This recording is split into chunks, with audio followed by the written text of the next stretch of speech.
Shamai! I thought we'd take a little look at reading bass tab on our bass ukuleles today.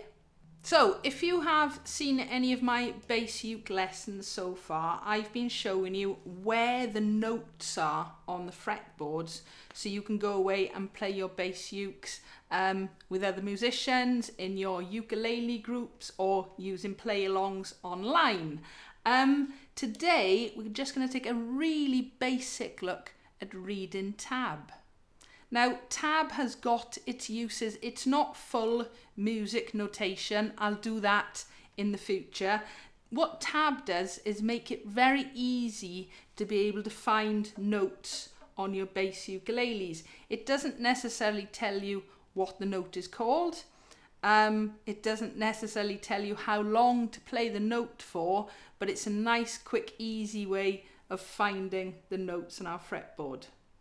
For many years, I have actively encouraged my bass students to learn to read notation because, as I just mentioned, tab misses a couple of things, but the main one is rhythm. So if you don't know the song or piece of music and you're not sure how long to play each note for, just having where the notes are isn't always a great help. Another thing as well with tab is it just gives you the one choice where to play it. If you play using notation, it's up to you where you play the note and you get to know the names of the notes. And if you learn your fingerboard where the notes are, you can just play along using chord charts. But tab has got its place, so let's take a little look.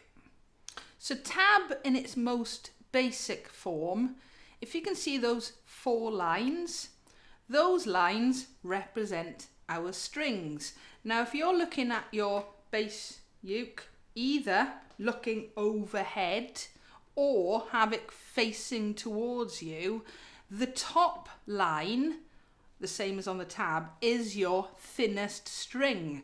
So it would be your top string, your G string. All right, I'm actually going to flip my bass uke around. So now it's as if you're looking at your own bass. The top line is the top string, and then the next line down is the D string, the A string, and your bottom string is your E string, which matches up with your bottom line on the tab.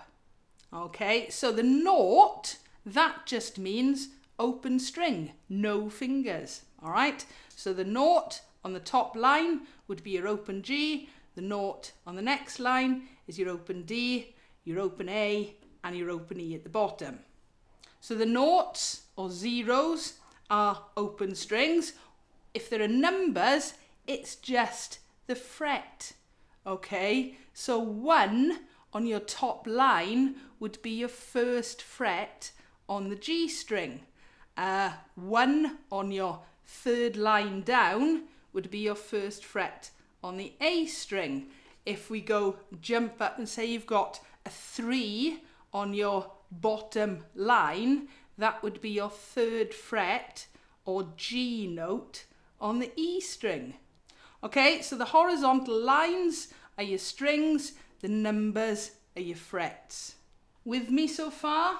Okay, so sometimes you will see, there we are, you can see it appearing now, tab, which hasn't just got numbers, it's got funny lines as well.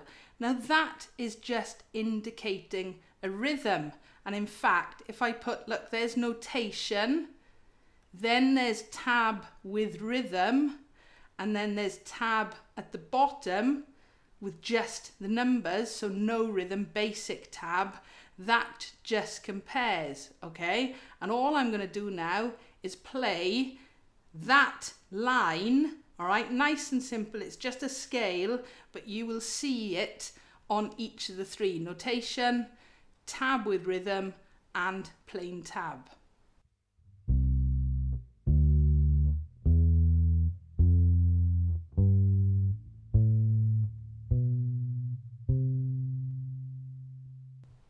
So all I've done is played a C scale, all right?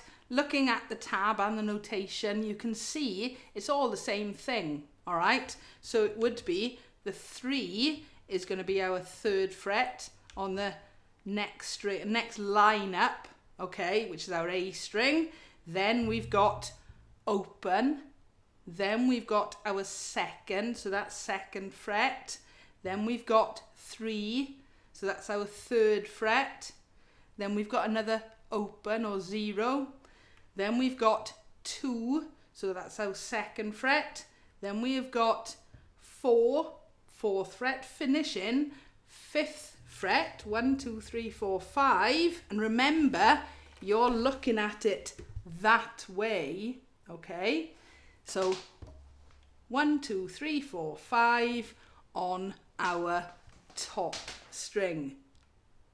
And once you get your head around the lines are our strings and the numbers are our frets, it really does make sense and becomes quite easy.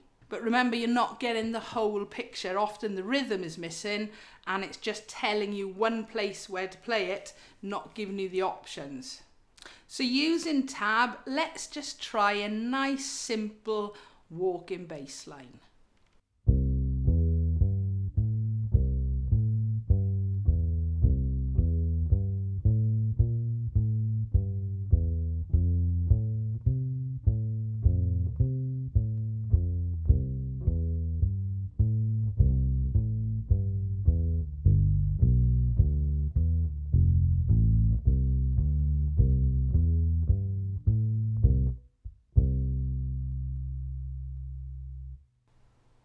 Now, you notice with that one, there was no different rhythm. It was just straight notes all the way through. All right. Let's try one more, my little bass riff. And this time, you'll notice that the tab has a rhythm with it as well.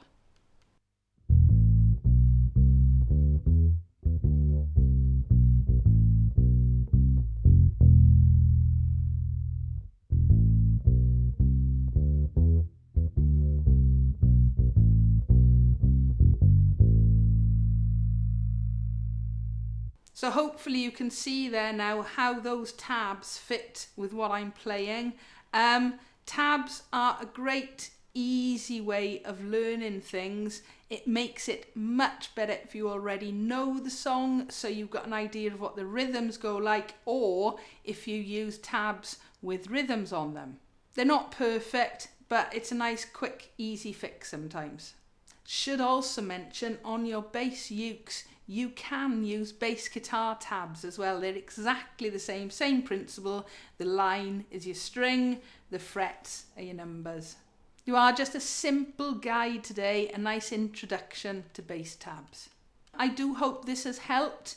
If you've got any questions or comments, please feel free to leave them below. Give us a like if you've enjoyed, and don't forget to subscribe so you don't miss out on new videos. Thank you for watching.